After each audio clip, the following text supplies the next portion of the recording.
బనగానపల్లె పట్టణం రంగరాజుపేట మార్కెట్ ఏరియాలో వైసీపీ నేతలపై టీడీపీ శ్రేణులు దాడికి దిగాయి. వైసీపీ అభ్యర్థి కాటసాని రామిరెడ్డి, సతీమణి కాటసాని జయమ్మ, కోడలు కాటసాని మేధాశ్రీరెడ్డి ఎన్నికల ప్రచారం నిర్వహించారు.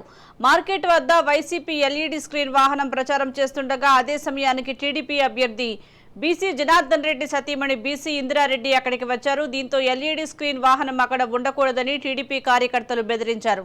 ఈ క్రమంలో ఇరు వర్గాల మధ్య ఘర్షణ తలెత్తింది. ఈ ఘటనలో వైసీపీ నేతలకు గాయాలు కాగా బనగానపల్లె ప్రభుత్వ ఆసుపత్రికి తరలించారు.